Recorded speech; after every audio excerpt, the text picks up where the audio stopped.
Sintayong sekarang berapa tahun nih? 4 tahun. 4 tahun. Sudah 4 tahun. Sudah 4 tahun ini apa? Ya kan? Apa yang dia berbuat sekarang ini? Problem kita selama ini banyak naturalisasi yang sudah dilakukan. Setelah dia nggak jadi main bola, dibalik lagi ke negaranya. Ini kan problem. Sampai Pak Jokowi memerintahkan 2 menterinya untuk ngurusin sepak bola kan. Jose Mourinho bilang gitu kan, Indonesia ini sebenarnya kaya talenta sepak bola dengan suku bangsa yang luar biasa gitu.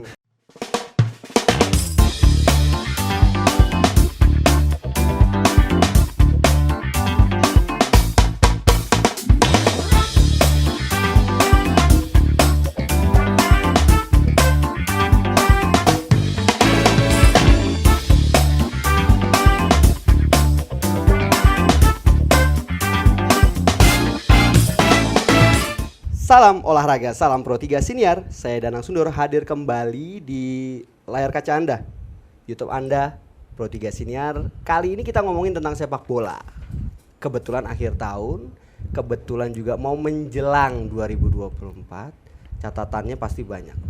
Kita angkat sedikit topiknya yang ringan-ringan aja lah. Rapot sepak bola Indonesia 2023. Dan hari ini kita kedatangan tamu yang spesial dari Satgas Mafia Bola, dari Save Our Soccer juga. Terus apa lagi lu?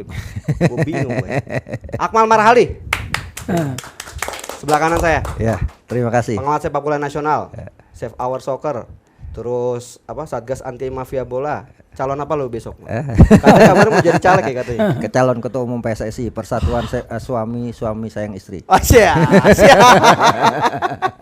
Dan sebelah kiri saya sudah ada mantan pemain timnas era 80-an, Eli Idris. Shalom olahraga.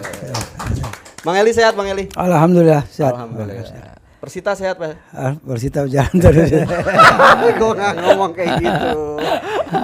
Mantan pelatih Persita Tangerang, sekarang sebagai direktur SSB, Bang ya? Iya, Pelita Jaya. Pelita Jaya. Sawangan. Sebenarnya orang-orang yang beken juga nih sebelah kanan dan sebelah kiri kita. Tapi kalau ngomongin tentang rapot sepak bola Indonesia, gue pengen main di mantan pemain dulu deh. Bang Eli, Ya. bicara rapot sepak bola Indonesia 2023, menurut Abang gimana? Iya, kalau untuk rapot sampai saat ini, ya kan, ini kan belum ada rapot yang benar-benar, ya benar-benar apa, dibilang biru gitu. Ini kan masih merah terus ini. Rapot tuh cuma ada 2, Bang. Iya. Kalau gue dulu sekolah tuh merah sama hitam, Bang. No, Nggak ada hitam. kalimat biru. Biru. Nah, berarti Bapak mau agak-agak gimana gitu, aman. berarti kan ini masih hitam ini, Oh, ya kan? hitam. Dengan berjalannya kemarin ini masih ada apa kejuaraan terus ini. Bentar lagi ke Irak apa? Ke Qatar. Qatar kan Piala Asia ya U23. Nah, sedangkan kemarin kita melihat ikut perkembangan kemarin Bapak penyisian pra Piala Dunia ya. Asia itu main 2 kali Irak sama Filipina. Ya kan?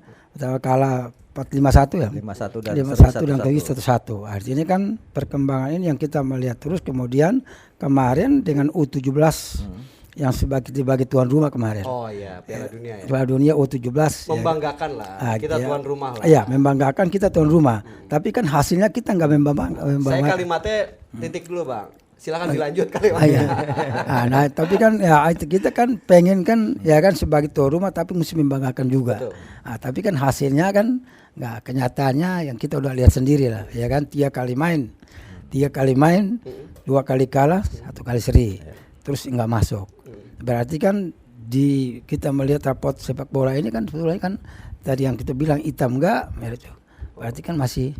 Jadi nilainya berapa? Nah nilainya itu ya kalau nilainya kan dibilang pas-pasan. Berapa, Bang? Pas-pasan itu bisa naik bisa turun tapi sekarang tuh 6 itu bagi anak sekolah masih pas-pasan apa? Bang Eli? Kalau saya lihat masih jauh ya. Berapa? Ya nilainya bisa 4 kalau. Padahal kalimat awalnya tadi coba kalau diulang. Ini hitam kalimatnya. Kok bisa nilainya? Bang Akmal memang segitu parahkah sepak bola Indonesia? Ya kalau saya lihat kan sepak bola kita saat ini dalam proses untuk menjadi lebih baik ke depannya kan dengan berbagai macam gejolak yang ada. Bang Eli tadi sampaikan rapotnya juga masih merah gitu dan saya juga menyapakan memang masih merah. Untuk mengarah ke rapot warna hitam itu kan itu butuh proses yang perbaikan yang harus dilakukan. Tapi kalau kemudian kita lihat perjalanan selama 2023 misalnya ada ya hitam putihnya ada lah gitu kan. Hitam putihnya ada. misalnya bicara prestasi, kita bangga dengan prestasi timnas kita yang kembali juara SEA Games setelah 32 tahun gitu kan. Tapi kalau kemudian bicara di level senior ya masih belum mencapai apa yang diharapkan oleh masyarakat sepak bola kita. Kita kan terakhir kali juara SEA Games di level senior ya, waktu itu kan SEA Games senior kan 1991. Artinya sudah lama tim nasional senior kita tidak berprestasi. Bahkan sekarang kalau dulu lawan kita paling berat cuma Thailand, sekarang sudah berganti ada Vietnam di situ gitu kan. Itu kan problem yang harus kita benahi ke depan. Nah, kalau bicara misalnya perbaikan-perbaikan yang dilakukan, sebenarnya sekarang dibanding misalnya 2015 ketika PSSI menjaga jarak dengan pemerintah gitu kan, dengan alasan kalau pemerintah ikut campur adalah intervensi, di bench dan sebagainya. Nah, sekarang kan sudah ada hubungan yang cukup bagus. Bahkan kalau candanya sampai Pak Jokowi memerintahkan 2 menterinya untuk ngurusin sepak bola kan, Pak Erick Thohir, kemudian Pak Zainuddin Amali yang mundur, yang kemudian mundur dari Menpora untuk fokus mengelola sepak bola Indonesia. Artinya hubungan sinergi yang baik ini menjadi modal sebenarnya untuk perbaikan sepak bola kita ke depan. Kenapa jadi modal? Yang pertama untuk kebutuhan infrastruktur misalnya, itu kan tidak bisa klub-klub dipaksa untuk bikin infrastruktur, itu pasti pemerintah gitu. Betul. Kan. Pemerintah. Nah, sekarang yang lagi diperjuangkan adalah bagaimana kita punya training center untuk tim nasional. Misalnya yang lagi mau dibangun ini kan sebuah progres yang bagus, karena selama ini bagaimana timnas mau berprestasi training centernya nggak ada ya. Dan kemarin kalau tidak salah Pak Prabowo juga ikut. Betul, artinya semakin banyak orang-orang yang ikut ambil bagian untuk membangun atau membantu pembinaan usia muda, karena kuncinya Bang Eli ini direktur teknik SSB Pelita Jaya usia muda. Ini kan semakin banyak orang yang berkontribusi dalam membangun sepak bola usia muda, maka ke depan 10-15 tahun ke depan kita akan punya pemain-pemain sepak bola Indonesia berkualitas ke depannya gitu kan.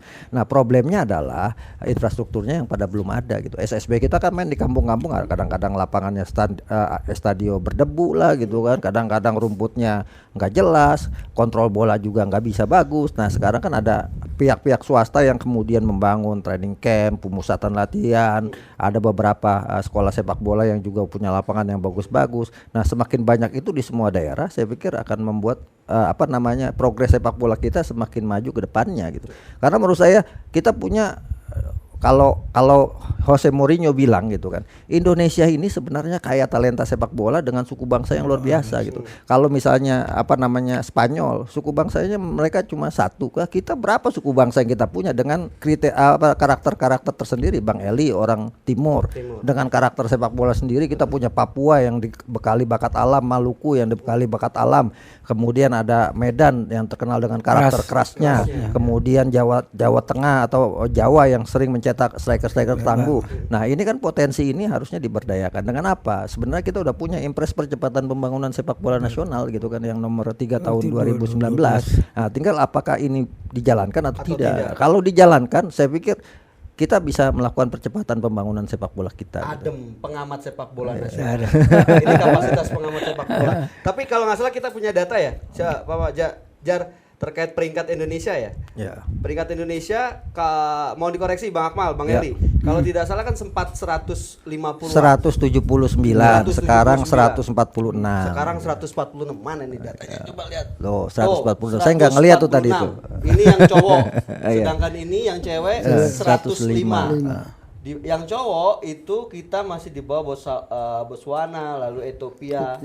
Artinya ini menjadi satu catatan poin positif di eranya. Boleh nggak sih kalau diklaim ini adalah eranya Erick Thohir, Bang? Boleh aja. Tapi kan ini kan berkesinambungan eranya Pak Iwan Bule juga harus diapresiasi. Betul. Karena dia juga ikut mengontrol ini semua gitu kan. Tapi yang paling penting gini, jangan kita berpatokan kepada peringkat FIFA ini. Saya kenapa? Karena prestasi sebuah tim nasional itu dilihat dari trofinya, bukan naik turun peringkat. Kalau kita cuma naik turun peringkat yang kita cari, besok kita lawan aja tuh Ethiopia, Botswana gitu kan. Uji coba buat cuma sekedar naikin. Kita lawan Argentina. Ya, walaupun FIFA Matchday konteksnya ya. Iya, FIFA Matchday artinya sekarang kan misalnya kalau kita lihat Vietnam uji cobanya lawan Korea Selatan gitu kan. Mereka dibantai 5-0. Buat mereka itu bukan kemudian kegagalan, tapi mereka mengukur bahwa kekuatan mereka masih jauh dan mereka akan melakukan itu. Kalau kita cuma mau naikin peringkat ya kita ketemu tim-tim yang namanya juga nggak dikenal di kuping, kita ketemu mereka aja terus untuk bisa menaikkan itu. Tapi kan itu bukan cara yang cara yang cepat untuk menaikkan prestasi. Saya pikir biarkan trofi itu pasti akan menaikkan prestasi gitu kan. Jadi harus ada pajangan dengan trofi yang banyak. Bang Eli setuju, Bang? Eranya dulu kayak apa sih 80-an sampai dengan ya sampai Abang masih main lah intinya lah. Bang Eli Idris ini salah satu pemain yang hampir mengantarkan Indonesia lolos Piala Dunia 1986. 86, Bang. Iya. Iya, 86 Meksiko. Satu langkah Kayak lagi saya dia akan belum lahir, lolos. Bang. Kalau Bang Kemal, kalau waktu itu Asia ambil 4 ya. Iya. Kayak Kalau tahun kemarin kalau itu, kayak tahun sekarang Asia ambil 4 lolos masa Indonesia. kemarin kan waktu itu 2. Nah, artinya gini, Bang. Waktu zaman saat itu artinya ada catatan positif yang dibangun dari bawah, dari grassroots. Entah itu dari pemain kah, entah dari lingkungan kah, ekosistemnya. Bisa dijelaskan, Bang? Iya, kalau zaman itu kita dulu memang belum ada grassroots ya. Itu kan jarang sekali kalau dibandingkan sekarang ini. Sekarang ini kan dari grassrootsnya kan banyak banget ya kan. Nah, kita waktu itu memang ada amatir terus dia naik ke senior. Jadi nggak terlalu dari bawah gitu loh. Beda kayak sekarang ini. Nah, tapi kan waktu itu mungkin pada pemain-pemain juga udah punya dibilang punya kemampuan. Kemampuan itu di atas rata-rata lah. Makanya waktu itu Om Sinyo ya kan dengan asisten-asistennya nyari pemainnya dibilang gampang. Dan dapatnya tuh gampang. Ya, dan dapat itu kebetulan pemain-pemain yang punya kualitas pada waktu zaman itu. Nah, makanya ke waktu bawa penyusian Piala Dunia itu kita sampai juara subgrup ya. Nah, itu. Ya, kita hanya kalah di Korea waktu di Korea itu aja. Iya. Korea sana kita kalah sama Korea, makanya untuk Korea sama Kuwait yang masuk. Nah, waktu itu yang tadi kita bilang kalau Asia ambil 4, kayak tahun kemarin itu Indonesia udah masuk di Meksiko. Apa, Bang, positifnya dari yang bisa kita petik? Iya, kalau dulu kan memang turnamen-turnamen antar SSB seperti sekarang nggak ada gitu kan. Dulu lebih banyak remtar. Gitu kan. Kemudian juga klub-klub perserikatan itu punya akademi-akademi, punya anak-anak istilahnya anak-anak asuh yang kemudian dibina setiap tahun dan menghasilkan pemain. Ada diklat, ada PPLP yang semua bergerak. Nah, sekarang kan kita nggak kedengeran lagi di kelas kelas 3, nggak kedengeran nih gitu kan. PPLP-nya kemarin kita lihat PPLP ternyata pemain timnas U17 banyak dari PPLP. Nah, ini kemudian harus didorong lagi. Sepak bola bukan cuma dari ini, bahkan dari dunia pendidikan, dari SD, SMP, SMA itu harus dibikinin kompetisinya semua. Kalau kita melihat misalnya impres percepatan pembangunan sepak bola nasional. Nah, yang harus terjun ke bawah itu kan pelatih-pelatih yang punya lisensi, profesornya lah istilahnya. Selama ini kan kita enggak, sekarang di kampung siapa yang kadang-kadang yang mohon maaf biasa nongkrong hobi bola jadi pelatih gitu kan, ambilin pemain, sehingga kemudian pemain bermain bukan dengan teknikal tapi kemudian dengan apa yang mereka punya aja, pengalaman gitu kan. Nah, ini kan problem. Nah, Pilanesia ini juga harus disosialisasikan ke seluruh stakeholder sepak bola kita gitu kan, bukan cuma di level klub. Bahkan yang paling penting ke depan usulan saya adalah bagaimana klub-klub Liga 1, Liga 2 mereka selain menampilkan tim senior mereka tampil di kompetisi profesional, mereka harusnya punya tim reserve U20, U17 yang juga berkompetisi. Jadi H-1 sebelum seniornya main, juniornya main seperti di Primaveranya Italia, seperti kemudian tim reserve di Liga Inggris. Nah, dari situ kan kompetisi berjalan. Pemain kita akan bisa dapatkan pemain-pemain berkualitas. Sekarang kan enggak, dari 17 kita enggak punya kompetisi lagi. Ada kompetisi misalnya Elite Pro Academy tapi kan turnamen bentuknya. 3 bulan selesai, 3 bulan selesai. Bahkan klub-klub profesional kita ya udah dilempar aja ke SSB mana gitu, berbayar dan sebagainya. Tapi ini kan problem. Ada sebuah statement yang mengatakan Indra Safri kan turun gunung untuk mengambil bibit-bibit yang ada. Bang Eli gimana pengalaman yang sudah ada? Nah, iya memang kita kedengarnya waktu itu waktu zaman itu dia seperti itu. Tapi kan belakangan juga kan kita dengar lagi. Ini kan kita dengar ini kan apakah kita pertanyakan itu apa benar apa enggak? Iya kan dia turun gunung itu.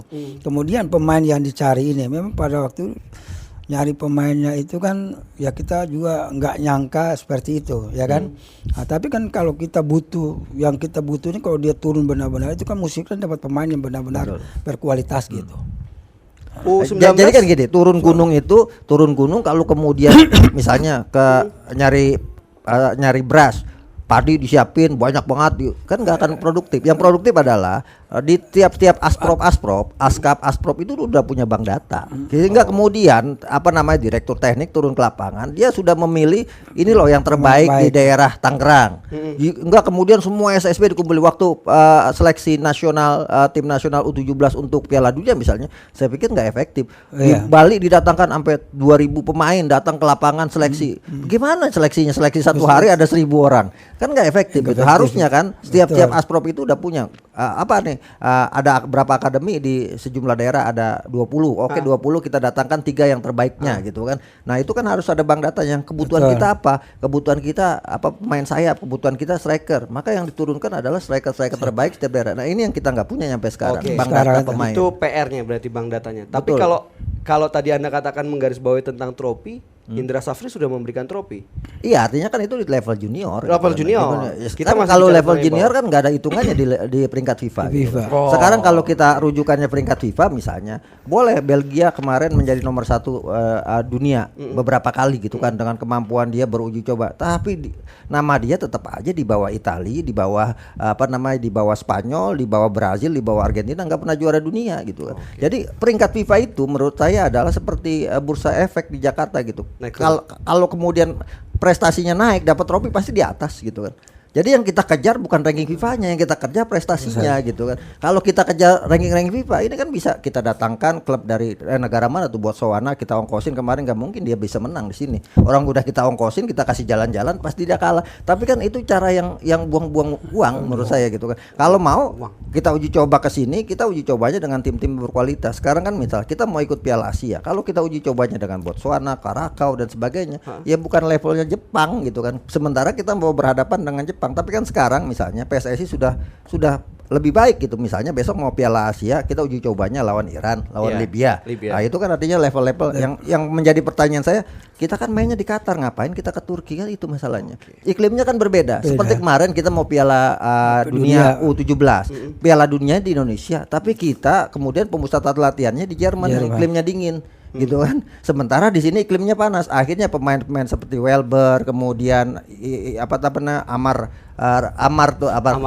itu kan masuk ke Indonesia, tidak adaptasi dengan Indonesia, akhirnya salah makan, sakit perut, nggak bisa main. Itu kan yang terjadi di kita ini. Nah, artinya ini juga harus menjadi PR dari program Badan Tim Nasional Indonesia. Ketika kita mau menghadapi sebuah event, maka uji cobanya juga harus diatur sesuai dengan level lawan yang kita akan hadapi. Gitu. Tadi udah nyinggung tentang pemain asing, guys. Segmen kedua kita coba ngobrolin tentang nama-nama pemain naturalisasi yang notabene udah hampir 11 satu ya? tim, hampir satu tim ya kalimatnya ya. Selepas yang satu ini.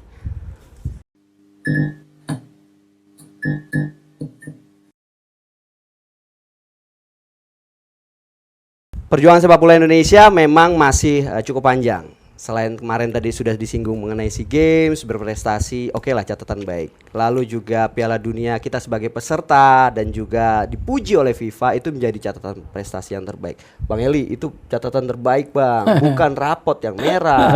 Nggak apa-apa, Bang Eli memberikan nilai, tapi Bang Akmal belum memberikan nilai. Sengaja gue tahan di terakhir. Bang, ngomongin tentang naturalisasi yang tadi sudah disinggung, hampir satu paket, hampir satu tim. Ini beberapa nama-namanya. Ada Stefano Lillipali, ada Mark Klok, lalu juga ada Spasojevic, lalu ada Jordi Ahmad sampai Justin Hubner, dan masih ada 2 lagi ya yang akan di WNI-kan kalimatnya ya. Benar ya? Nathan Choaon, betul sama ya? Sama Jay Ijes.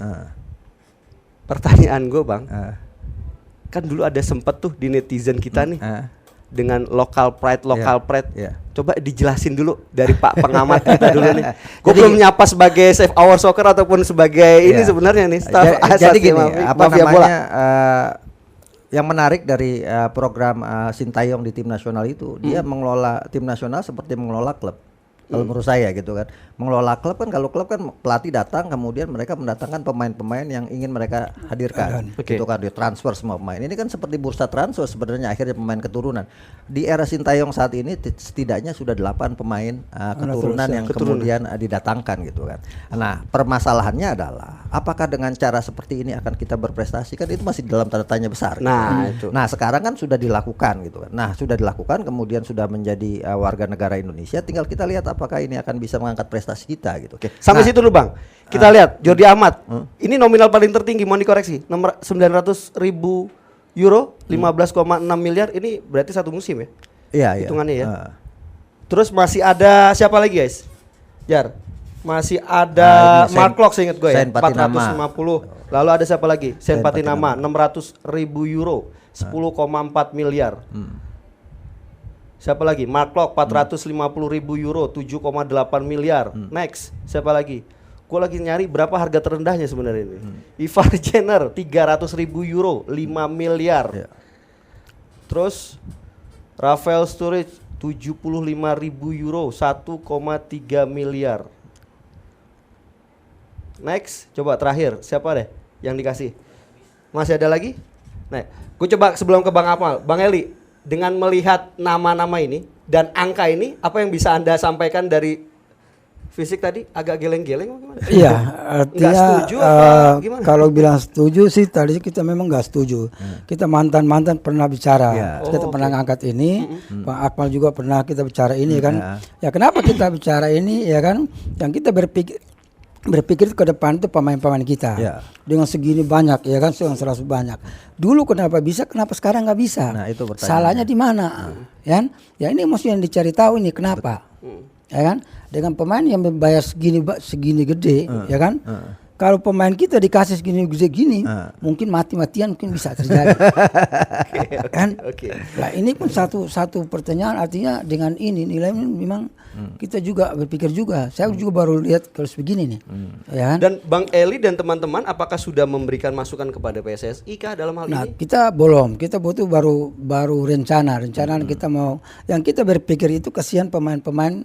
Saya setuju kalimat itu. Artinya bukan masalah naturalisasinya yang ditetangkan, tapi bagaimana dengan nasib para pemain muda kita. Itu yang kita notabene memang kalau saya sih ngelihat seperti ini. Banyak orang yang bilang Maroko sukses karena pemain naturalisasi, Perancis sukses karena pemain naturalisasi. Itu beda. Bedanya kenapa? Mereka punya duit kewarganegaraan. Kemudian mereka dari kecil memang tinggal di sana gitu kan.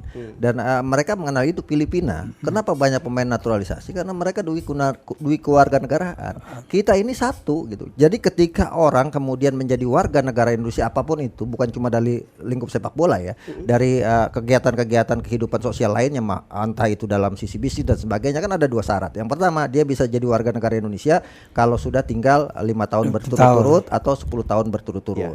Artinya mereka bisa menjadi warga negara gitu. Baik itu keturunan, menikah dengan orang Indonesia dan sebagainya, termasuk yang ini gitu kan. Tapi kan pemain-pemain keturunan ini masuk sebagai dipercepat menjadi warga negara Indonesia dengan label di Undang-Undang nomor 12 tahun 2006 karena berjasa kepada negara. Itu yang dipakai kan. Nah, pertanyaannya jasanya apa gitu kan.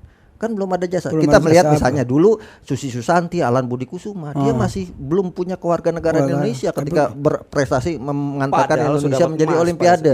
Iya kan 1996 itu dia masih pegang surat surat keterangan berkewarganegaraan Indonesia SKBBI itu.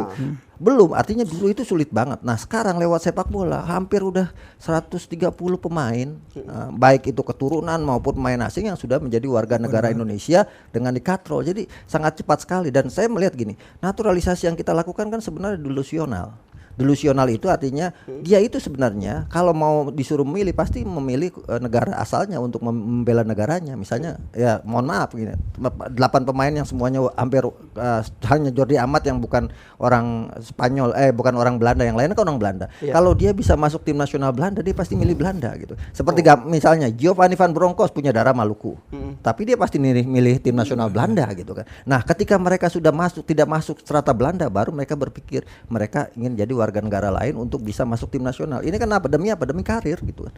Dengan masuk tim nasional kan kurikulum kita aja bertambah, dia adalah pemain tim nasional gitu kan. Nah, ini yang kemudian menurut saya adalah ini juga harus dipikirkan apakah kita akan terus-menerus melakukan ini gitu kan. Nah, ujiannya menurut saya kalau sekarang gini, tinggal apakah ini yang dilakukan Sintayong ini berhasil atau tidak, ujiannya akan ada di Piala Asia nanti. Saya malah berpikir lebih baik Piala Asia besok yang dimainkan pemain keturunan semua gitu kan. Ini kan dari 45 yang dipanggil, ya kan termasuk Jan Ijes dan Nathan itu ya udah masuk dalam daftar 50 pemain yang akan ikut pelatnas timnas di Turki. Jadi gini, Saya daripada kemudian sekarang kan selama ini kan rame kalau jelek pasti pemain lokal.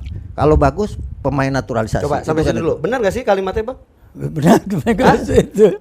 Iya. Masa ya? Artinya gini, saya ngambil positif thinking. Akhirnya dari kan yang naturalisasi. rame kan gini. Sekarang yang rame lokal pride bukan lokal pride kan gitu iya. kan. Ada dikotomi itu. Betul. Nah, saya tuh melihat dikotomi itu kalau terus-terusan diusung itu akan membuat psikologi pemain gak kompak di Itu dalam netizen lapangan. yang ngomong. Tapi gini Bang, positifnya adalah bisa nggak kalau kalimat positifnya adalah naturalisasi ini dihadirkan sebagai motivasi buat teman-teman kita, para pemain kita ini.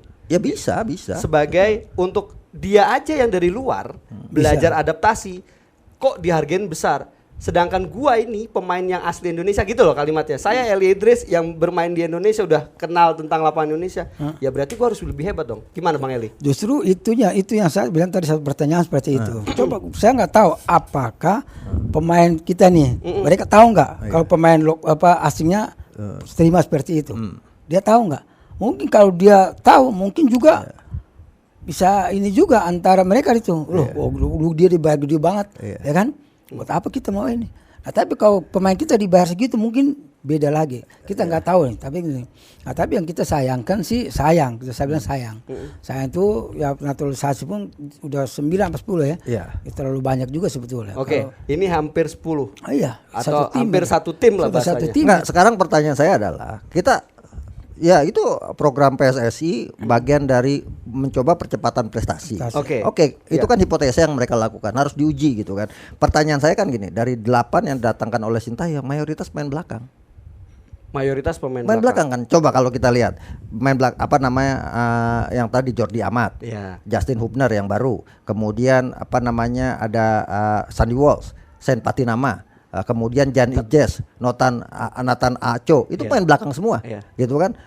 Lari ke tengah ada Ivan Jenner, kemudian ada McLeod, kemudian ada depannya Rafael Struijk, gitu kan. Nah, apa yang mau saya tadi berpikir apakah ini Belanda plus tim nasional kita gitu. Tapi Belanda plus kan mainnya dengan total football. Tapi kita ini parkir bus. Kalau kita lihat pemain-pemain yang didatangkan adalah pemain belakang semua. Nah, kalau kemudian pemain ini didatangkan untuk motivasi, saya setuju. Tapi kan nggak semuanya gitu kan. Harusnya dipilih gitu. Kita kekurangan di mana kekuatan kita? Di pemain belakang. Oke, berapa 2-3 pemain?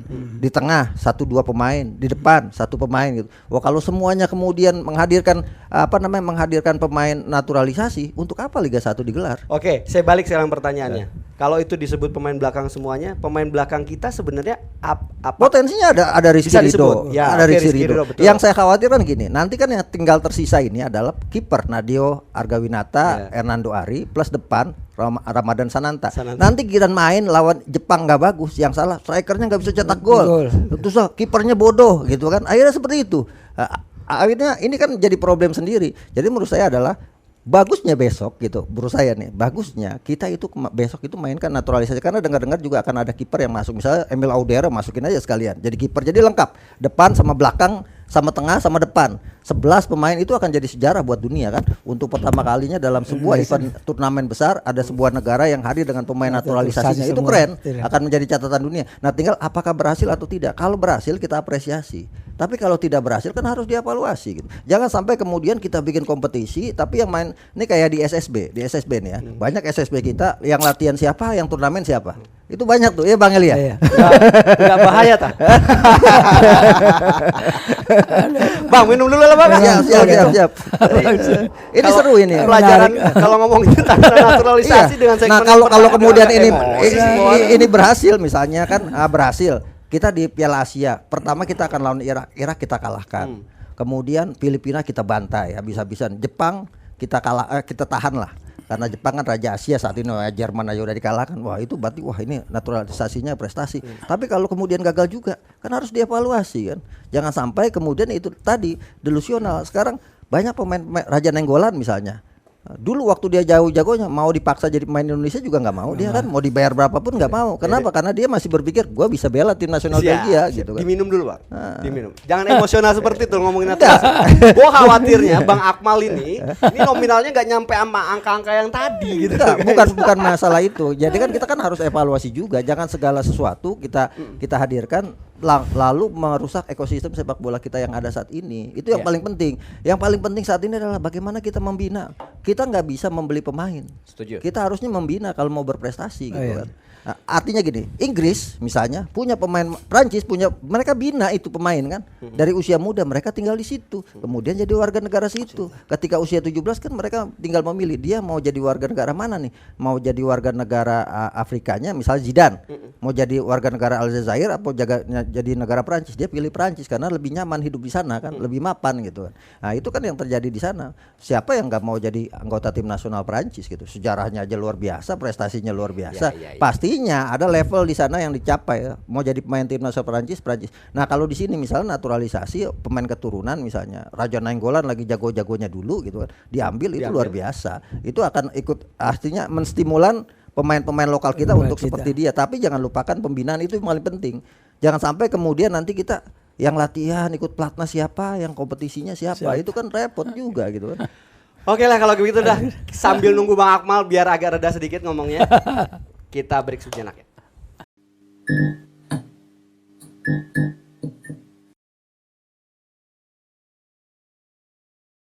Lu bayangin nih, besok nih main nih belakangnya, tengahnya itu Jordi Amat sama Justin Hubner atau Jay Jazz. Bek kanannya Sandy Walsh sama Nathan Cho gitu kan. Asing tuh semua. Tengahnya Ivan Jenner, McLeod, kanannya Lili Pali, sebelah kanannya itu ini Sain Patinama. Depannya Rafael Struijk sama Spaso Ilyasovic. Itu aja turunin. Tinggal masukin aja tadi. Bang Akmal tadi sudah bercerita bagaimana komposisi naturalisasi dalam satu tim. Sebenarnya gini, poinnya adalah kita berbicara naturalisasi bukan berarti kita tidak suka dengan kekuatan yang ada ataupun naturalisasi kita, tapi ini memberikan masukan yang berharga demi kemajuan, demi pembinaan sepak bola tanah air yang lebih baik lagi, gitu kan. Prestasi penting, trofi itu yang Bang Akmal bilang katakan juga penting. Tapi kalau naturalisasi kebanyakan juga kayaknya agak repot juga nih, kasihan Bang Eli dan anak-anaknya nih nantinya nih kan. Gitu ya Bang ya? Iya. Baik. Tapi gimana Bang?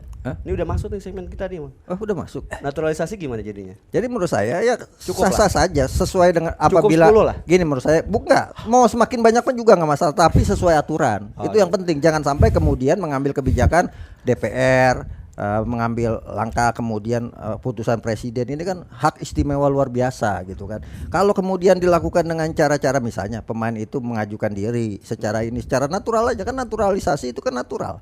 Secara natural, jangan kemudian dikatrol seperti sekarang kan, percepatan untuk naturalisasi. Segera karena kita mau Piala Asia ini segera nih disahkan, disumpah jadi warga negara gitu kan. Yang saya khawatir adalah problem kita selama ini banyak naturalisasi yang sudah dilakukan, setelah dia nggak jadi main bola dibalik lagi ke negaranya, ini kan problem. Yang harus jadi perhatian DPR juga gitu kan. Jangan sampai kita setelah kita sahkan orang jadi warga negara Indonesia, setelah kemudian mengambil semua kenikmatan sepak bola di Indonesia, setelah selesai pulang lagi ke negaranya jadi warga negara sana lagi. Sergio Van Dijk, ya kan? Kemudian Toni Kusel, Van Beekring dan banyak lagi udah jadi, bahkan masih udah banyak juga yang jadi warga negara Indonesia yang tinggal di sini juga masih punya paspor 2. Ketika mereka balik ke negaranya, mereka jadi warga negara sana sebagai itu kan yang menjadi problem. Artinya jangan sampai kemudian kita kayak cuci gudang, kasih kewarga negaraan ke orang lain tapi aturan tidak dipakai. Itu yang paling penting menurut saya. Iya. Rada ngeri juga ya kalimatnya. Bukan rada ngeri. Ini undang-undang yang mengatur itu semua gitu kan. Bang Eli gimana Bang Eli? Sebenarnya kalau pandangan Bang Eli gimana? Kedepannya pengennya itu dari mantan pemain seperti apa? Iya, tadinya kan dari mantan pemain yang kemarin kita suka ngobrol-ngobrol itu, memang banyakan mereka sih sebetulnya nggak setuju dengan naturalisasi ini. Ya, kenapa mereka setuju? Mereka tuh kasihan tuh dengan pemain-pemain. Oke, pemain muda untuk jenjang ke berikutnya ataupun naik ke seniornya. Terus itu mereka bilang coba cari sesuatu ya kan, cari sistem ya kan, cara pemain kita nih gimana, kekurangannya apa yang mesti mereka dilatih, apa yang dibikin. Dulu gitu. Belum kenal ya Bang? Era-era Abang 80, 90 naturalisasi belum kenal ya? Dulu nggak ada, dulu masih ada tapi naturalisasi waktu itu nggak ada. Naturalisasi itu dimulai 2010. 2010 ya, makanya artinya semangat pun masih semangat pemain-pemain kita. Pemain kita. Ya kan? Pemain-pemain Indonesia asli. Oke, Bang. Ada PSSI, Bang. Ada pemerintah, Bang. Abang sebagai mantan pemain, apa yang Abang ingin sampaikan? Silakan. Iya, kalau kita mantan ini kita hanya minta cobalah ya kan di PSSI ini coba selalu evaluasi itu pasti ada. Ya bikin lihat perubahan, lihat terutama direktur tekniknya ini. Ya kan direktur teknik kan dia yang berperan. Ya kan naiknya sepak bola ini kan dia berperan. Nah, dia yang mengevaluasi itu. Yang kita pertanyakan ini apakah selama ini direktur teknik ada evaluasi tim? Ya kan? Nah kemarin sekarang ini direktur teknik itu dia merangkap jadi pelatih. Ya kan? Kemarin kan sempat pegang yang SEA Games. Ya kan dia merangkap jadi. Kemarin kita ada pembukaan kemarin di Prabowo. Ya kan? Di situ ada Sintayong, ada Indra Safri. Dia ditujukan juga di kemarin soal pegang kelompok usia muda juga. Indra Safri kemarin. Nah di situ ada buka suara lah. Dia tuh direktur teknik kenapa dia mesti pegang tim lagi gitu. Terus siapa nanti yang evaluasi tim ini loh. Nah itu kan ini kan ininya hasil direktur teknik sebetulnya Indra Safri. Sekarang pertanyaan karena Abang udah nyinggung tentang STY, coba sambil dikasih ininya tadi STY, catatan kita STY.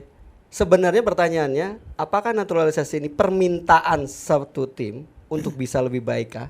Atau permintaan STY misalnya kalau sebut nama, atau permintaan siapa menurut Abang? Sampai akhirnya kok bisa lebih banyak ini. Iya, kalau permintaan itu sebetulnya kan STY kan dia. Bang, dikat dulu Bang. Nih Bang. 1 poin dari 2 laga pengamat raport merah bagi Sintayong. Ini mungkin salah satunya berbicara tentang naturalisasi kita. Dilanjut coba. Iya, ya itu yang kita udah bicara Sintayong ini kan kalau kita mantan-mantan bicara Sintayong tetap ada terus ya kan.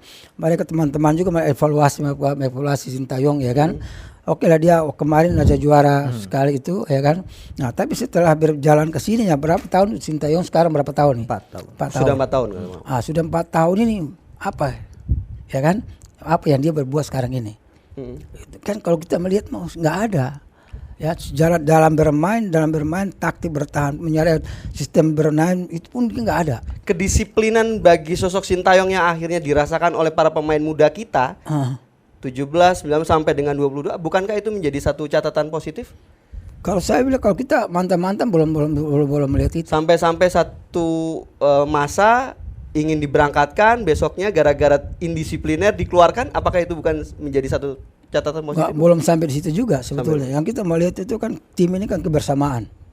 Kan? Tim ini kan dia kuat itu kebersamaan.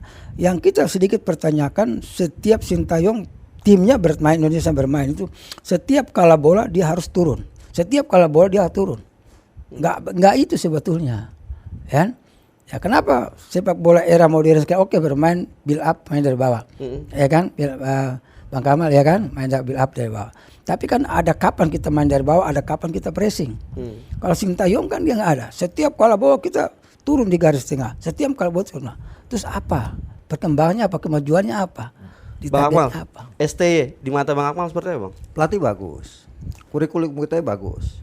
Cuma saya belum melihat seperti itu. Apa namanya yang dihasilkan secara kasat mata dari Sintayong, kecuali tadi 8 orang yang dinaturalisasi itu gitu. Baru kelihatan itu. Apakah Sintayong ini mau membangun tim nasional Indonesia dengan cara seperti mengelola sebuah klub kan seperti itu kan. Programnya mendatangkan naturalisasi gitu kan, nggak peduli kemudian dengan ini. Dan yang paling repot misalnya, saya setuju tadi Bang Eli Idris. Apakah direktur teknik pernah kemudian mengajak pelatih-pelatih di klub berdiskusi bersama Sintayong untuk menyatukan standar?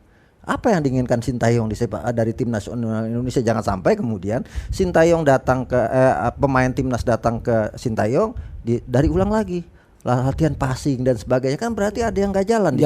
Gitu kan. Nah ini kan 4 tahun Sintayong belum pernah bertemu dengan pelatih klub yang kemudian mesinnya adalah klub kan yang memproduksi pemain kan klub.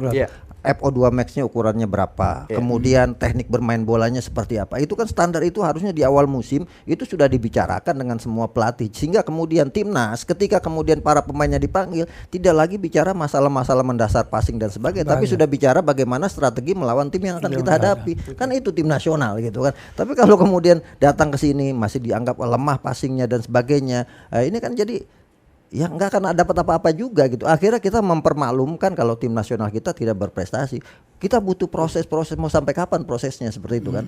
Di negara-negara luar misalnya, ya Pak Hangzhou yang berprestasi dengan Vietnam aja juga dilepas kan gitu kan. Artinya kan pelepasan pelatih ini ada 2 momen. Yang pertama dianggap tidak berhasil sesuai dengan target yang dicanangkan saat kontrak, atau penyegaran baru gitu. Nah, itu Tapi yang pemain sendiri merasakan ya nggak mungkin lah, kelebihan. nggak mungkin pemain tim nasional kemudian mengkritisi pelatihnya yang nggak dipanggil bro. Gimana sih? Ya nggak mungkin lah. Kita tuh kalau kemudian timnas ya pasti mereka menghargai pelatihnya, siapapun pelatihnya gitu kan. Sama aja misalnya dia berlatih di klub gitu kan, apa namanya, dia pasti akan menghormati pelatihnya dan itu prinsip dasar sepak bola. Tidak mungkin pemain mengkritisi pelatihnya kecuali Roy Keane gitu kan, karena dia memang udah mendingan gua nggak masuk timnas aja lah daripada pelatihnya gitu kan. Nah, itu yang dilakukan tidak banyak. Kemudian apalagi di Indonesia, jangankan itu nggak gajian aja dia tahan dulu kan, nggak gajian nih. Ada pemain di klub kita sekarang nggak gajian 4-5 bulan ditahan dulu. Kenapa? Kalau gua kritik, gua dikeluarin, gua nggak dapat mata pencarian, nggak dapat pemasukan kan gitu. Itu yang harus dipelajari juga bro, gitu kan. Siap. Sampai situ STY, sampai situ catatannya untuk kepala pelatih kita. Tapi apapun kritik kita ini kan kritik untuk perbaikan dan sebagainya. Membangun kita. Tapi ke depan Piala Asia ya tetap kita harus dukung siapapun pemainnya. Ketika tampil di Piala Asia kita harus dukung. Karena gitu itu merah putih. Karena itu merah putih. Tidak ada lagi kemudian lokal pride bukan lokal pride. Nah ini yang harus saya tuh menekankan. Saya kritik soal naturalisasi. Saya tidak setuju. Tapi bukan berarti ketika main di tim nasional itu kemudian dikotomikan itu semua. Itu nggak benar. Kalau kemudian kita sudah mendikotomikan pemain lokal tidak bagus, pemain ini itu belum masuk lapangan secara psikologi juga sudah ada dua kubu di tim nasional dan itu akan berbahaya. Bang Eli, pesan gue buat Bang Akmal ya teman-teman. Habis ini hatersnya makin banyak gue yakin. Karena katanya nih kata netizen, kalau bicara tentang STY, Bang Akmal pernah mengakui bicara tentang kejelekan STY maka hatersnya pecinta masalah akan bener gak sih? Bener apa-apa. Bener Perbedaan bener kan? Nggak apa-apa. Menurut saya gini, saya itu orang yang menghormati perbedaan pendapat dan itu sah-sah saja. Yang penting disampaikan dengan cara-cara yang baik gitu kan. Jangan sampai kemudian kebun binatang dimasukin, kemudian bahasa-bahasa kasar, alat kelamin lah gitu. Kita harus edukasi masyarakat kita, netizen kita jangan sampai barbar melakukan. Ini kan netizen kita kan barbar. Wasit Vietnam, pemain Vietnam melakukan ini langsung dikeroyok. Wasit asal Jepang langsung dikeroyok. Ini kan nggak bagus juga buat bangsa kita. Dan abang-abang yang terhormat, yuk kita minum lagi. Kita masuk setelah yang satu ini. Bagaimana update yang terakhir kita tahu tentang Satgas Mafia Bola. Ini menjadi catatan positif menurut saya. Bahkan Presiden Republik Indonesia Joko Widodo memberikan 2 jempol buat Kepolisian Republik Indonesia dan juga tim Satgas Mafia Bola yang sudah akhirnya bisa mengupdate siapa sih yang ingin nakal lagi di sepak bola selepas yang satu ini.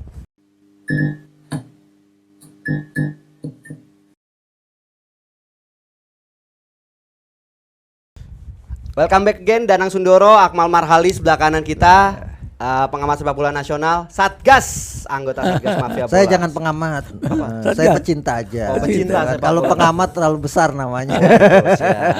Dan Eli Idris, mantan pemain sepak bola Indonesia era 80-an.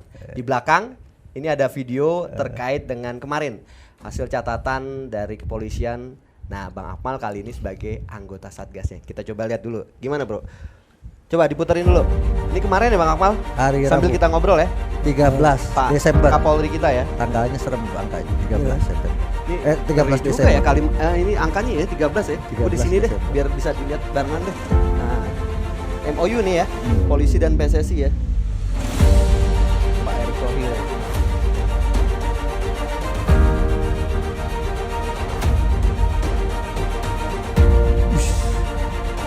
Ini yang baju oranye ini kan ada 8 ya. Nah, ini bandar-bandar judi. Bandar-bandar judi ini kan terakhir yang diapa-apa ada berapa? Polri Ada 4. bisa Totalnya ada berapa? Yang tersangka Ikut bukan bandar judi itu turun wasit. secara maksimal untuk melakukan penegakan hukum sehingga harapan kita bahwa ke depan upaya untuk bisa melahirkan, bisa mewujudkan kompetisi yang fair, bila ingin menciptakan kompetisi sepak bola Indonesia ini betul-betul baik sehingga bisa melahirkan atlet-atlet yang siap untuk berlaga di skala nasional maupun internasional. Oke. Pak Kapolri. Ini yang disita 5 miliar.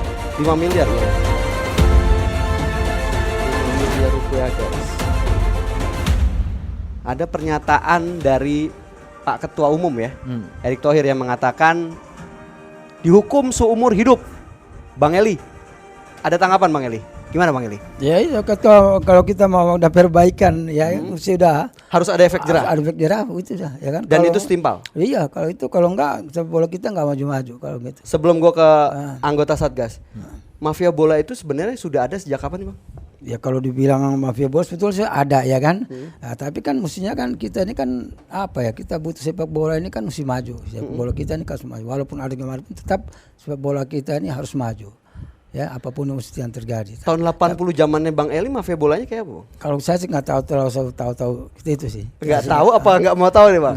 Kita sih nggak terlalu dulu ya kan. Kalau dulu sih nggak terlalu gini lah. Enggak terlalu. Itu mungkin ada orang tertentu yang kita nggak tahu lah. Kita tertarik. Waktu megang Persita Tangerang itu dulu gimana Bang? Enggak, saya nggak pernah dengar. Kalau saya pegang nggak pernah dengar. Karena konsentrasinya hanya Di ngawal lapangan, pemain di lapangan, di lapangan saja. aja. Mungkin ya bos, tapi kalau saya sih terus terang saya nggak pernah dengar itu. Saya di lapangan nggak pernah dengar. Waktu saya ngelatih main juga nggak pernah dengar gitu sih. Bang Akmal, Itu sih. anggota Satgas mafia bola. Mafia bola sejak kapan nih Bang? Ya kalau bicara mafia bola sejak sepak bola lahir ada mafianya pasti di mana-mana gitu kan. Cuma kan masalahnya ada yang masif atau tidak. Gitu. Oke. Kita udah punya pelajaran misalnya Liga Galatama kita dulu tuh rusak karena judi gitu. Galatama berarti Galatama. tahun Iya. Itu kan ada Masih Galatama ya? Masih 80-an 90 ya, koreksi? 80-an iya. 80-an, Nah, 80-an. Galatama itu dirusak. Galatama itu dulu jadi proyek percontohannya Jepang untuk membangun Japan Football J-League ya kan, karena dilihat ini kompetisi swasta yang bagus, tapi kemudian dirusak karena itu taruhan-taruhan itu, rumah-rumah judi itu yang kemudian bertaruh hasil-hasil pertandingan. Dan itu fakta yang kemudian harusnya jadi pelajaran. Jangan sampai kemudian era Galatama rusak dan hancur gara-gara rumah judi, sekarang Liga 1 rusak juga gara-gara itu, kan berarti kita nggak belajar gitu kan. Nah ini kan problem sepak bola kita yang harus kita benahi bersama-sama. Dimulai dari mana? Dari diri kita sebenarnya gitu kan, dari diri kita sendiri untuk kemudian menjauhi praktek-praktek kotor itu. Tapi kan masalahnya di Indonesia ini udah jadi budaya gitu. Saya tuh menyebut ekosistem sepak bola kita tuh ada 3 gitu kan. Yang pertama adalah penguasa dan pengusaha, pejabat, konglomerat yang butuh popularitas. Baik, Itu baik. biasanya memperebutkan posisi ketua umum PSSI karena sangat seksi lah. Iya. Yang kedua adalah mereka yang menguasai sepak bola Indonesia dari hulu sampai hilir, yang bisa menentukan siapa yang juara, yang promosi, bahkan bisa menentukan siapa yang degradasi kalau tidak masuk circle mereka. Yang menguasai, mengkapitalisasi bisnisnya, memonopoli bisnisnya, ini kelompok mafia. Ini dia. Yang ketiga ya kita ini pecinta sepak bola Indonesia yang dihadapkan pada situasi di mana kita melihat sepak bola kita ini fata morgana, sementara kita berharap prestasi tapi nggak dapat apa-apa gitu kan. Yang kita dapat hanya yaitu keributan supporter dan sebagainya gitu kan. Nah selama yang nomor 2 ini tidak dipotong ruang geraknya, maka sepak bola kita nggak akan berprestasi. Dan yang harus kita apresiasi sekarang di era Pak Erick Thohir berani untuk melakukan ini semua. Pak gitu kan. Erick Thohir, ketua umum Iya. PSSI sekarang berani untuk bahkan dia bilang kita bentuk satgas ada 2 bahkan ya kan, double cover ini, satgas dari kepolisian, satgas independen gitu kan, untuk menangani kasus ini agar bisa dibenahi secara massal. Bahkan dia mengatakan bahwa kenapa ini independen, karena jangan sampai kemudian ini nggak digaji nih, yang harus dipahami nih sama semuanya, satgas mafia bola itu nggak digaji sama PSSI dan nggak nerima uang sepeser pun dari PSSI. Ini siapa bentuk yang nggak digaji siapa dulu nih? Sebutin satgas dulu semuanya. Bang Semua, Akmal, ya termasuk. semua anggota satgas baik itu kepolisian maupun satgas independen gitu. oke. Ada Bang Marwarar, Najwa Shihab, Iya. saya, kemudian juga ada Pak Arden. Ini nggak ada yang digaji sama. Ini bentuk kepedulian kita terhadap sepak bola nasional gitu kan. Dan kita sudah bilang gitu, kenapa? Kalau kita digaji sama PSSI maka kita akan ada rasa tidak enak ketika misalnya ada pengurus PSSI yang menjadi tersangka di situ. Netralitasnya Gitu. Nah, dipertanyakan. netralitasnya, independensinya pertanyaan, dan itu berulang kali disampaikan oleh Bang Marwarar Sirait. Bahkan dia mengatakan saya yang masukkan untuk biaya operasional duit dari saya saja. Untuk kemudian kalaupun masyarakat ingin ikut ambil bagian membantu kinerja Satgas Mafia Bola, ya silakan dibuka rekening, diaudit gitu kan. Itu yang akan dilakukan oleh Satgas Mafia Bola saat ini, baik itu kepolisian maupun ini. Jadi nggak ada yang kemudian orang kemudian berpikir bahwa wah ini makan gaji buta nih, digaji PSSI, nggak ada. Itu yang perlu di-clearkan mungkin buat pecinta sepak bola tadi. Bang Akmal ini dan Satgas ini tidak digaji. Jadi memang sengaja untuk bekerja mengusut tuntas para mafia bola ini. Tapi bisakah dengan clearnya mafia ini akan hilang? Nggak bisa Di Indonesia? Bukan nggak Kenapa? bisa. Sekarang di Italia aja masih nggak bisa karena ini udah budaya gitu. Sepak bola itu kan menjadi taruhan. Oke, di Indonesia nggak ada, tapi rumah judi yang luar kan pasti taruhan juga di Indonesia kan gitu kan.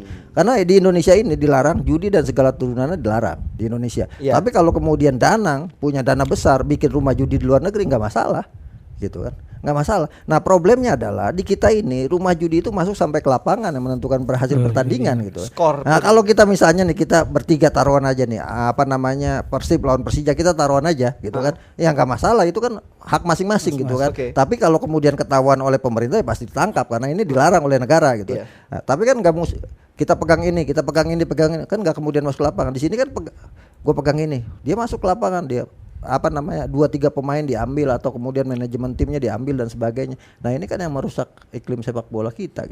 Kalau apa mafia bola mah di Italia ada Calciopoli. Betul. Gitu kan. Tapi kan kemudian mereka berantas, mereka berprestasi gitu.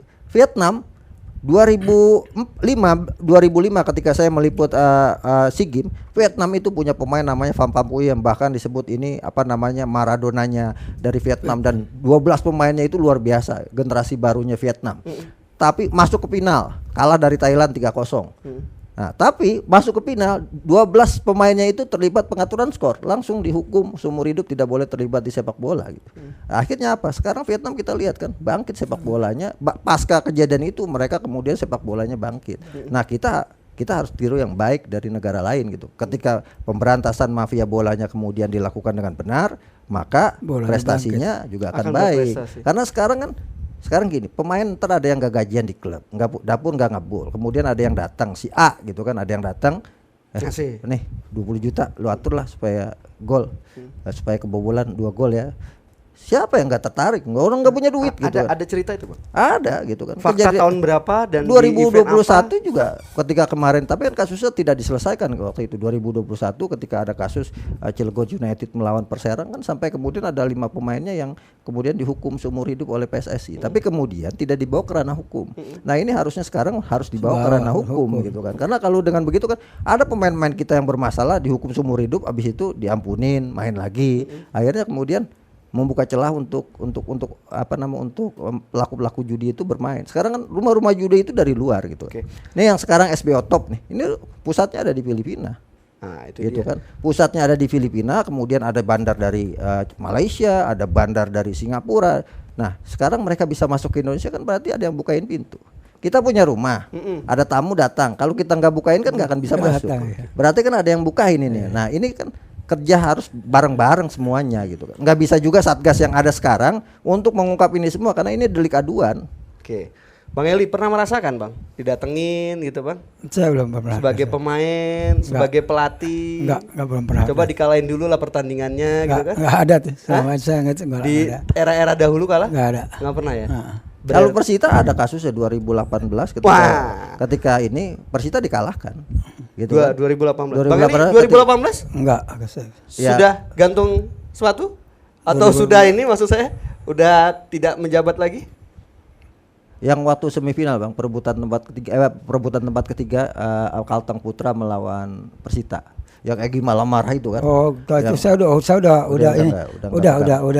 keluar. Nah, itu salah satu paket sebenarnya dengan kasus yang sekarang diungkap oleh Satgas Mafia Bola itu, yang dimana PSS meminta untuk kemudian dapat hak promosi dengan membayar sesuatu kepada VW Pigit Waluyo itu.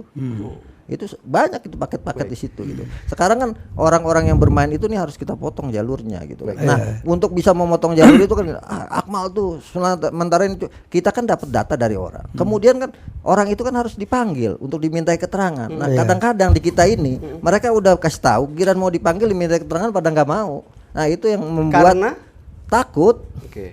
Yang pertama takut, yang kedua segan, teman gak enak lah, teman-teman juga nih gitu. Jadi balik lagi pertanyaan sederhana, mafia itu ada. Ada dong.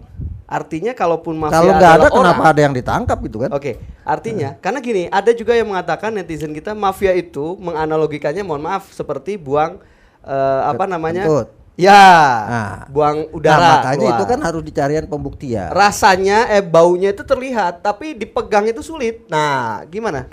Ya, Bang Eli dulu lah, Bang Eli dulu lah. Bang Eli gimana Bang Eli? Iya, kalau saya sih gini, yang begitu-begitu sebetulnya kan ya itu kan balik lagi kepada pribadi, ya kan, pribadi pemainnya masing-masing sih. Ya tapi kalau saya dulu memang kita nggak pernah kita main sih, nggak pernah ada gitu-gitu sih.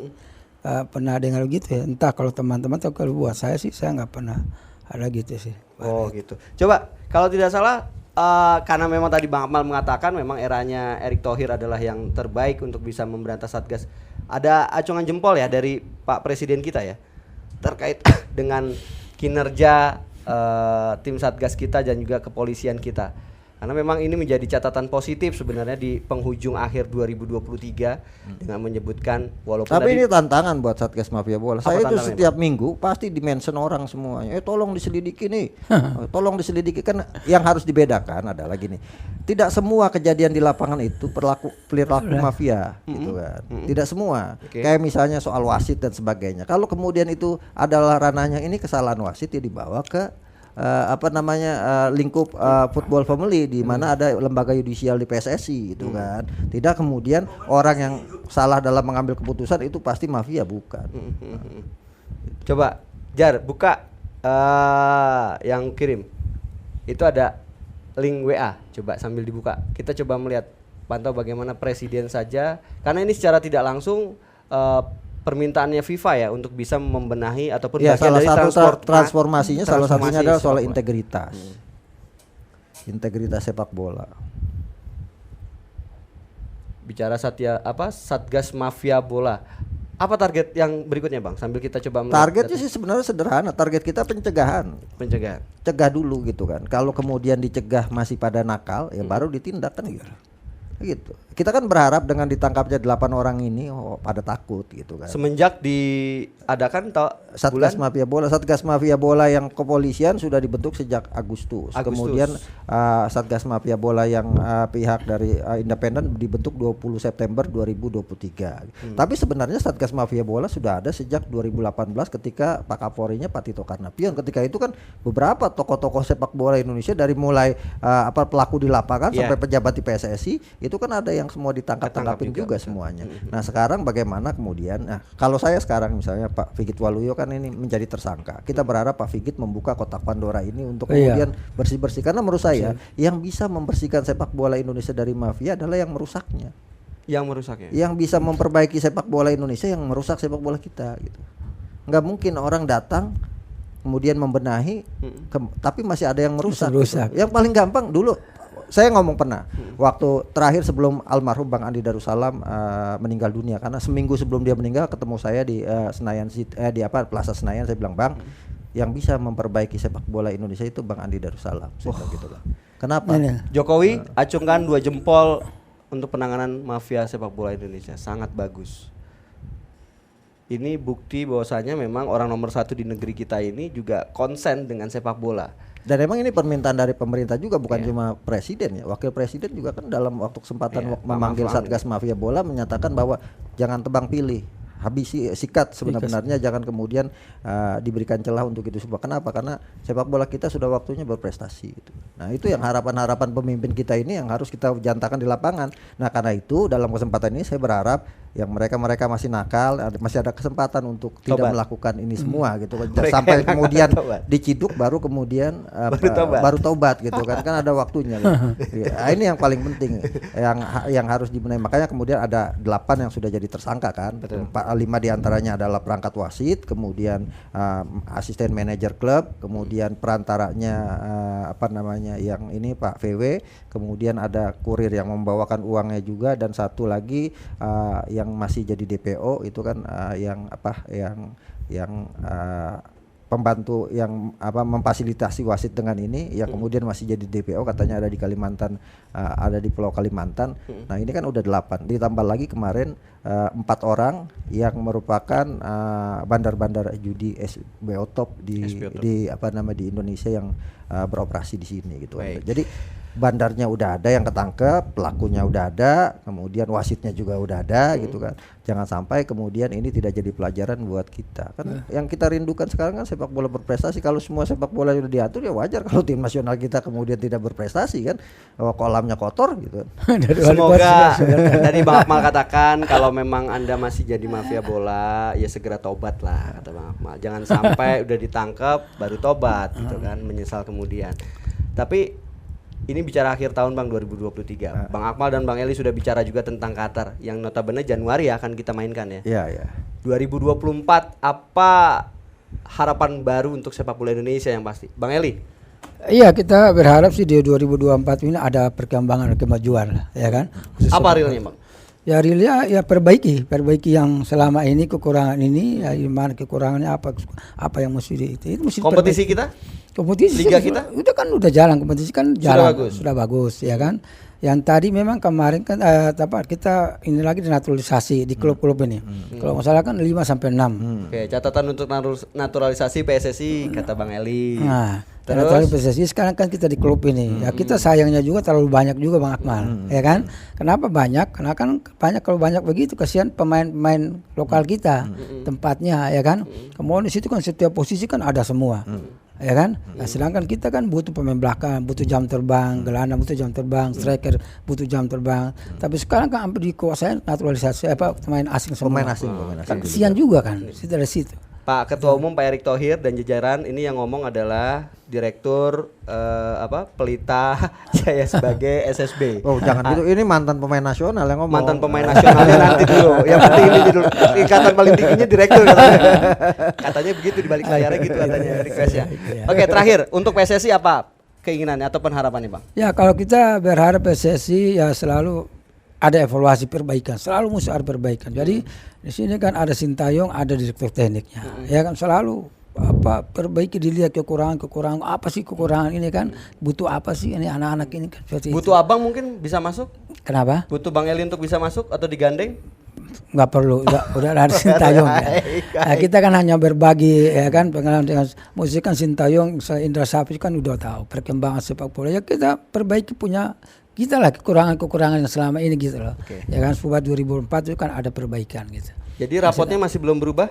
Saya rasa masih belum. Masih ada perbaikan dulu, ada evaluasi terus. Bang Akmal, 2024 Bang. Ya 2024 harapan kita sangat besar sekali ya. Kalau kemarin-kemarin sepak bola kita lebih banyak masalahnya dari prestasinya, 2024 harus dibalik. Prestasinya lebih banyak dari masalah. Dan ini kan PR juga bukan cuma buat PSSI ya, buat kita juga pecinta sepak bola Indonesia. Karena itu kita harus saling mengingatkan gitu kan.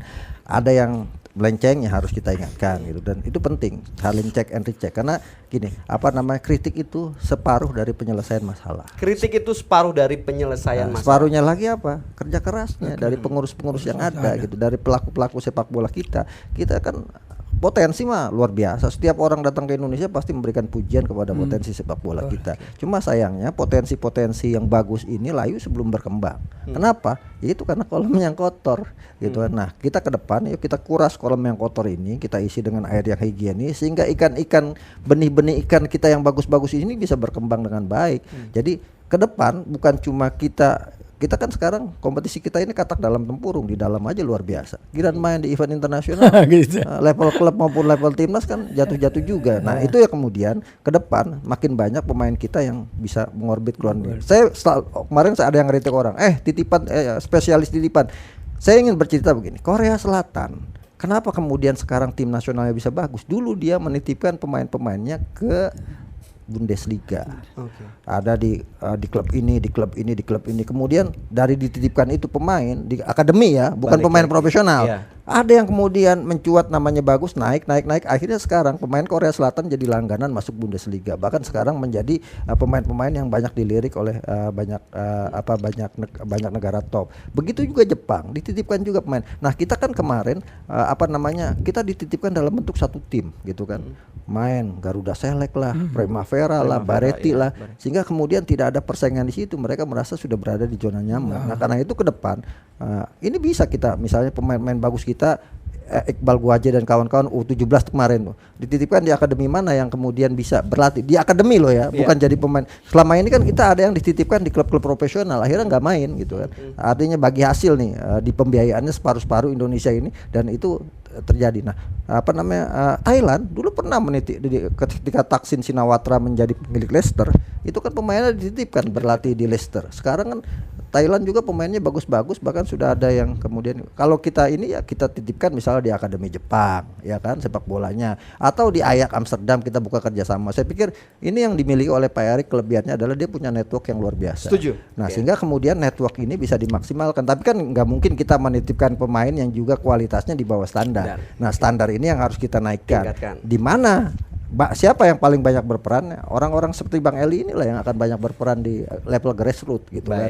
Nah ini yang perlu diberikan perhatian lebih menurut saya adalah bagaimana pengelola atau pembina sepak bola di level grassroots ini mendapatkan kitab sucinya. Piala Asia ini kan belum turun semua ke level grassroots, sehingga kemudian banyak yang melatih secara otodidak atau secara pengalaman dan sebagainya. Tapi kalau ada kurikulumnya, saya pikir semua akan mendapatkan ilmu yang sama di level grassroots itu, dan profesor-profesornya harus turun. Di kita kan gengsi pelatih level lisensi A gengsi ngelatih SSB. Nah, saya tuh memberikan apresiasi sama Bang Eli. Dia mau turun membangun akademi, dan dari orang-orang yang seperti ini yang kemudian ke depan masa depan sepak bola kita akan jadi lebih baik, pemain-pemain muda. Karena yang paling penting yang harus dipahami adalah pondasi utama prestasi sepak bola sebuah negara itu ada di pembinaan, bukan di naturalisasinya.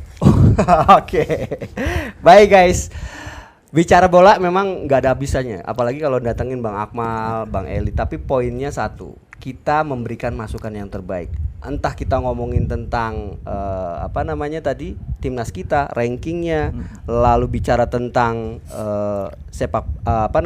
naturalisasi, sampai dengan satu lagi saya lupa lagi. Peluang kita untuk jadi tuan rumah Piala Dunia U20. Oh ya, U20 sangat besar sekali. Kenapa saya katakan sangat besar? Ini hubungannya luar biasa nih FIFA dengan PSSI, bahkan FIFA berkantor di Indonesia. Artinya kepercayaan FIFA terhadap Indonesia ini sangat luar biasa. Nah, tinggal bagaimana seperti tadi Bang Eli Idris katakan, jangan sampai kita ikut Piala Dunia hanya jadi tuan rumah dan penggembira saja. Artinya yang harus dilakukan yang ke depan adalah kita ikut Piala Dunia U20, persiapannya sudah matang sekarang, sangat matang gitu kan, sehingga kita bisa menampilkan pemain-pemain terbaik kita untuk tampil di Piala Dunia. Kalau kemarin kan U17 dimaklumi kenapa? Ya karena cuma 3 bulan tiba-tiba kita. Kalau kemarin yang tampil misalnya U20-nya kita yang sudah persiapan sampai 2 tahun itu yang gagal karena jadi tuan rumah karena masalah politis.